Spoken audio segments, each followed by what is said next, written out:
The PlayStation 1 is arguably Sony's most important console ever. Without the PlayStation 1, we wouldn't have had the success of the PlayStation 2, or we wouldn't have had the success of the more recent PlayStation 4.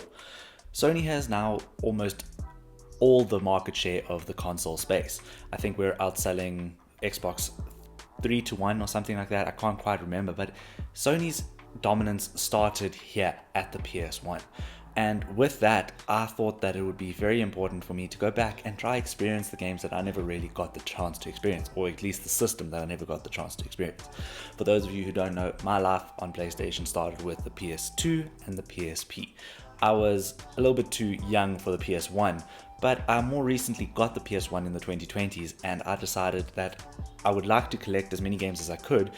Now, while I don't have that many games that, or even some of the games that I would really like to do this video with, I thought it would be an awesome experiment just to try play the PlayStation 1 in 2024 to see how the games actually feel, how they hold up, how the system holds up, and where we've come from this. Now, the PS1 is a special system. I know I use the word special a lot, but this is a very, very special system. Without it, we wouldn't have had, as I said, the success that Sony has had in the gaming market.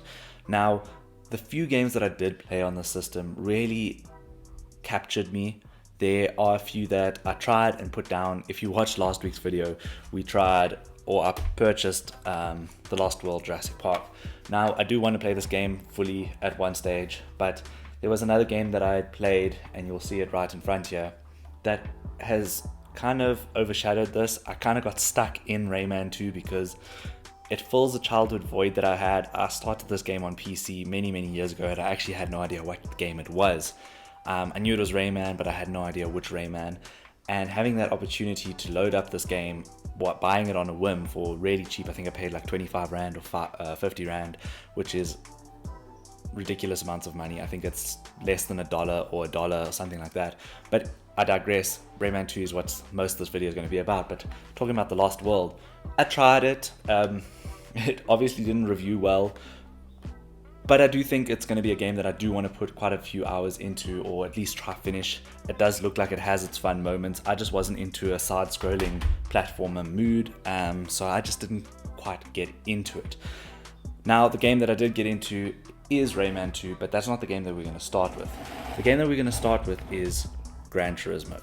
Now, Gran Turismo is one of the best-selling games on PlayStation 1, and it is one of the games that to this day has an active franchise that people still engage in. I am 300 plus hours deep into Gran Turismo 7. I love Gran Turismo.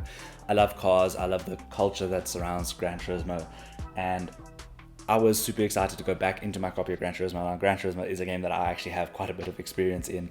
I have played this copy quite a lot, and while I started this game up, something didn't quite agree with my PlayStation. Now, I don't know if it's the system itself or if it's the disc. I'll try play it on the PS2 another time and see if that works better. But I had actually accomplished most of what I wanted to in Gran Turismo, so I figured now's the perfect opportunity to start Gran Turismo 2. And that's what I did. I played a bit of Gran Turismo 2 and I did some of the license tests. I think I did National B, and my goodness, was that difficult. I think the license tests have always had a lot of challenge to them, but if you're struggling on National B, you know you're going to have a tough time. National B is the first license for those of you who haven't played Gran Turismo, and I struggled. I really did.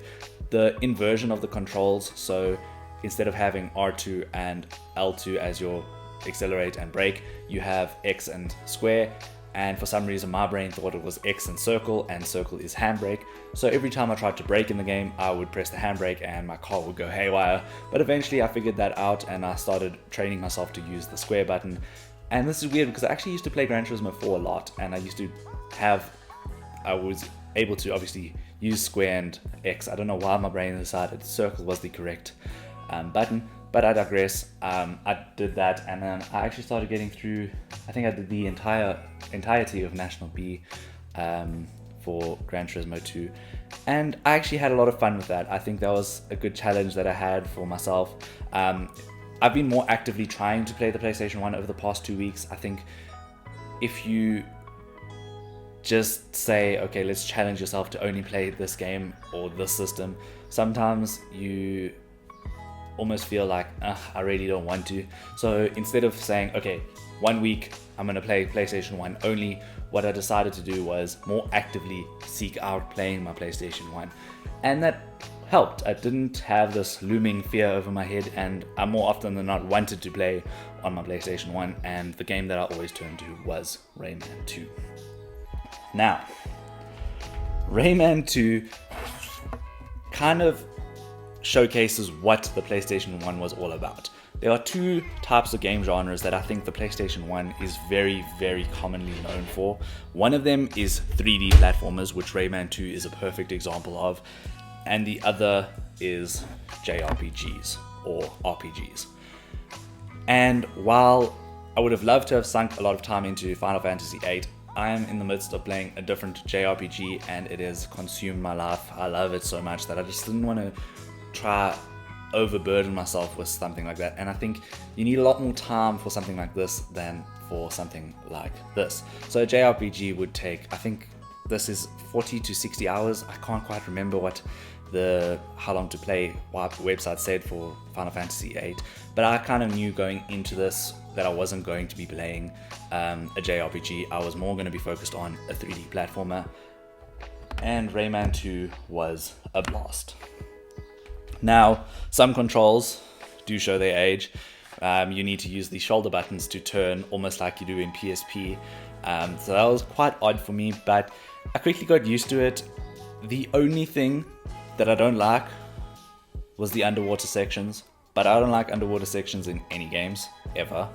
I always find myself holding my breath while I'm underwater, and that just makes the game a lot more difficult. It's a stupid habit, I know, but I'm pretty sure I'm not the only one. I'm pretty sure a lot of people on the internet do that. That's just something that I can't seem to get out of the habit of doing, but I do that. But other than that, 1 or 2 underwater sections that I played, and I didn't finish the game, just to put it out there. I just got about halfway, I think. I did the first mask, and I'm busy on the second mask. For those of you who know what I'm talking about, I don't want to spoil too much. But I loved this. This showcased what the PS1 was all about. I think I do need to go back and try the JRPG side of it, because I know that a lot of people are going to say that it's a JRPG machine. It is where you are most at home with. But 3D platformers, don't sleep on them. I think they were really, really good on this system specifically. And in the early 90s, or late 90s, this is when... That's my dog. In the late 90s, this is when 3D platformers really started developing properly. I think they were fully realized on the PlayStation 2. But to come back and see where they started is really something that opened my eyes to how far we've come. Excuse me. This has really opened my eyes to see how far we've come with 3D platformers. I've played now Astro Playroom on PlayStation 5, and that is quite possibly one of my favorite PS5 games ever. I've also done Ratchet & Clank, but that's more of a looter, or not a looter shooter, but it's got shooting elements. This has some shooting elements, but not very many. And yeah, I think to see how far we've come over the past 30 years, almost exactly. Sony initially released the PlayStation in 1994 in Japan, and then obviously 95 everywhere else. But to see how far we've come in those 30 years is truly remarkable. I know both of these were released in 2000, so maybe 25 years, but that's not the point. What I'm trying to get at is I have seen, by playing the PlayStation 1, the progression we have made, and I just think that the level of appreciation I have for a system like the PS1 has grown a lot more over more recent times. I've always been a big fan of the PlayStation 2, and it's very possibly my favorite system ever. But I needed to go back and experience what people started with the PS1, and I've just grown to love it so much. I don't know if I'll always be going back to the PS1 to play PS1 games. I know a lot of the games are available on other systems. For me, I think maybe the PS Vita is where I'd like to play most of my PS1 games, but obviously there's so few available in the PAL regions digitally on the PS Vita store, so I don't know. Maybe I will just start going back to the PS1 and doing them. I just really, really enjoyed my time with them.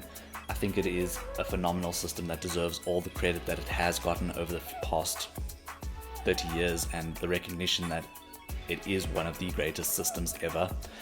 But I'm rambling on. I just want to know, what are your guys' best recommendations for the games for PlayStation 1? I only have these 6. I have these 6 games. They are Rayman 2, Final Fantasy VIII, the 2 Gran Turismo games, The Lost World of Jurassic Park, and The Simpsons Wrestling. Now, PS1 games are quite difficult to come by in South Africa, and that's why I only have these few. But I do want to start actively getting into the PS1 collection. I want to make a little bit of a dent in it before the end of the year and hopefully play some of them. So please let me know your recommendations and what are your favorite moments on the PlayStation 1 and what are your favorite games on the PlayStation 1. I'd love to hear all about them. And yeah, my experiences with the PS1 just revitalized or showed me how important it was to go now into modern days and modern gaming. I love it so much. I think it is a perfect starter system. I think it still stands the test of time. I don't think it's the most difficult system to pick up and play. Yes, the controls are obviously much more accessible nowadays, but if you're willing to take the time to learn how to play these games, you're going to have an amazing time playing the PS1. Thank you guys so much for watching this video, and I hope that you will like and subscribe, share this video with anyone that you think might enjoy it, and hopefully you're playing some awesome PS1 games this weekend. Cheers.